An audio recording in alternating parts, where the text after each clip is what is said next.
Hi, my name is Nicole Pokorney, and I am the 4-H Outdoor Education Program Director for the University of Minnesota Extension Department of Youth Development. I want to thank all of our sponsors for the Healing Forest opportunity that was given to us through funding from all of these great organizations and the support. Thank you to Project Get Outdoors and Sarah for her organization and support throughout our process with being certified through the Association of Nature and Forest Therapy. So thank you, thank you, thank you. We could not have done this without you. So I just want to give you a quick thank you overview, some lessons learned, and how I'm using what I learned as becoming a certified guide in the work that I do with the Minnesota 4-H Outdoor Education Program. As program director, I lead outdoor adventure programming, overnight camping programs, and experiences.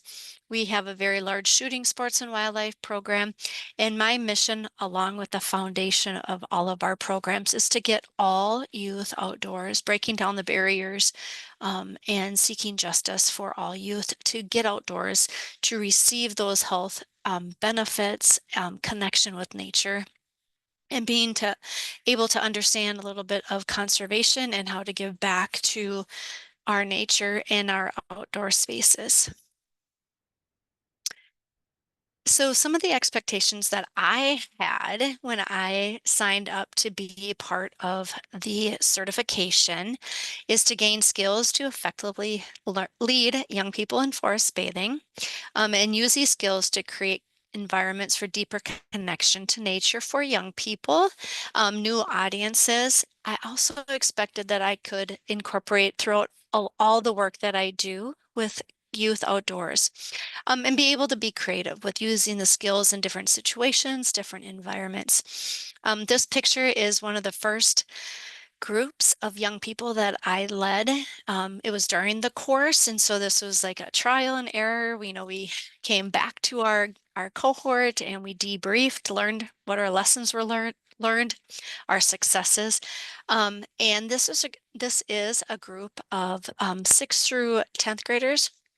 This was in February. You would not have guessed that last year. And they just dove right in with me. It was amazing. I was able to snap a picture with them real quick, without ruining the moment, but they dove right into this. And so the healing power of getting outdoors and the sequence of the guiding in nature is powerful.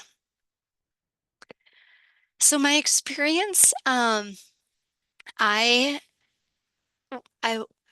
I was frustrated sometimes during the training. I work for the University of Minnesota, so we've been trained to have that research lens and asking, why does this work? What are the outcomes? And so much of the training was just being part of the experience of learning, of being in a cohort, and it was very necessary. And so I understand that. And I had to slow myself down. I had to like take that lens off, knowing that there is a ton of research, but just really being able to take every month as it is, and learning and participating. So I very much enjoyed that. At the end, we really got into that research piece. I was like, yeah, finally, that was great. But also throughout the course on my own, I then picked up those books on forest bathing, the healing powers of nature, and was able to have that scholarly lens on top of the forest therapy guide training. Um, it was intense, it was rigorous, and it very much opened my eyes to, again, being intentional and slowing down in nature myself, um, and also how to bring young people along with me. It impacted me very much so as far as that slowing down, creating my connectedness to nature, even in my own backyard with my sit spot, and then really impacting my work and expanding that impact in the outdoors with young people. I love this picture. This was a nature journaling piece that I did he was in fourth grade. And again, he was all about it, giving them tools physically and um, mentally, spiritually to get out indoors and observe is really cool. And so I had to snap this picture of him too.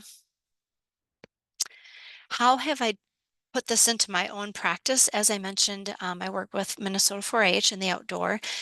We do have a outdoor education summit, which is like a big project day. We have a owls program, which is Outdoor Wilderness Leadership and Service. And so we have a retreat twice a year, and I've been able to use that. Sometimes the full sequence of the forest bathing, and sometimes pieces of it with nature journaling, sit spots, observation.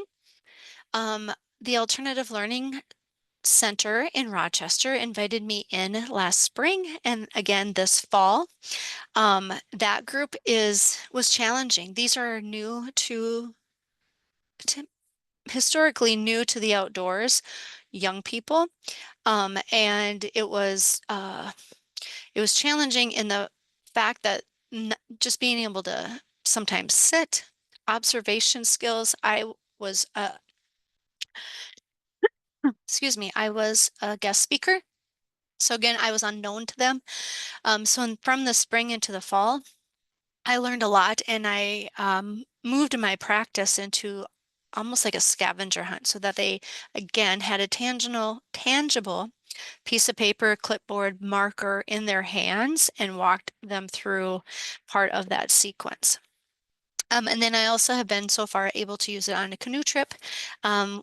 To the Boundary Waters with that same owls group, and on a hike, being able to bring the elements of forest bathing into that hike with observation, listening, all of those different skills.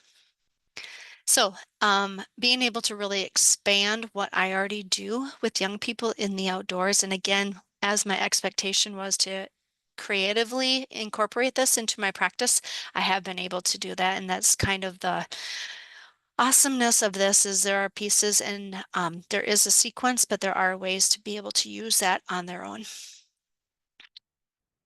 So suggestions for others in the field, being able to, especially working with youth. So another piece I did on my own throughout the course is the ANFT organization also has a youth and children enhanced curriculum.